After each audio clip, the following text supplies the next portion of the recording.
আচ্ছা, তোমার কি ভীষণ ঠান্ডা লেগেছে? মুখে একেবারেই স্বাদ নেই? নাকি তুমি ডায়েটে আছো? আবার এটাও হতে পারে যে শুধুমাত্র শুধুই তুমি এই রেসিপিটা ট্রাই করলে।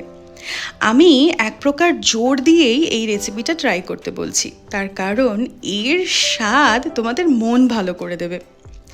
একটা চিকেন স্টুয়ের রেসিপি শেয়ার করছি আজ, তবে এর স্বাদ হবে একটু অন্যরকম। আর কেন অন্যরকম হবে সেটা জানার জন্য রেসিপিটা পুরোটা দেখতে হবে।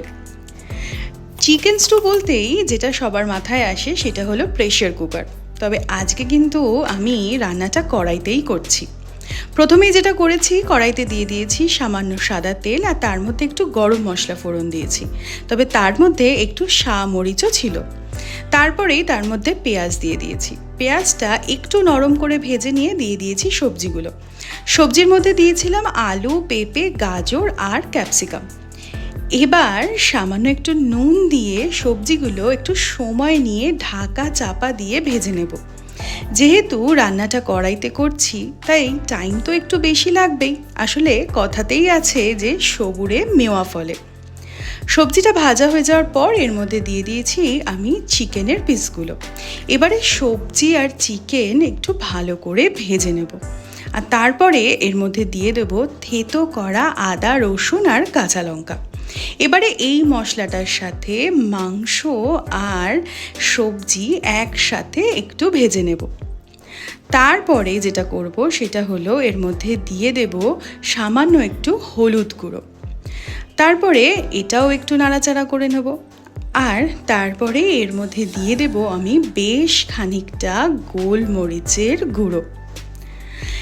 আর ভালো করে এটাকে কিন্তু সময় হাতে নিয়ে কষাতে হবে। আমি কিন্তু এই রান্নাটা করার সময় বেশ খানিকবার এটা ঢাকা চাপা দিয়ে রেখেছিলাম। তাতে যেটা হবে সেটা হলো সমস্ত মশলার সাথে এই সবজি আর চিকেন বেশ ভালো করে মজে আসবে। এরপরই এর মধ্যে দিয়ে দিয়েছিলাম আমি সয়াবিন। আর যেহেতু সয়াবিন অ্যাড করেছি তাই কিছুটা নুনও আমি এর মধ্যে অ্যাড করে দিয়েছি। সয়াবিনগুলো কিন্তু আমি আগে থেকেই গরম জলে ভিজিয়ে রেখেছিলাম। এবারে সব কিছু একসাথে আরও একবার কষিয়ে নেব। তারপরে এর মধ্যে দিয়ে দেব পরিমাণ মতন জল, আর জলটা কিন্তু অবশ্যই গরম জল হতে হবে, নইলে কিন্তু স্বাদ একেবারে বিগড়ে যাবে। তারপরে ঢাকা চাপা দিয়ে দেবো, আর 6 থেকে 7 মিনিট অন্তর অন্তর আমি কিন্তু এটা ঢাকনা খুলে চেক করে নিচ্ছিলাম জলটা যাতে খুব বেশি শুকিয়ে না যায়।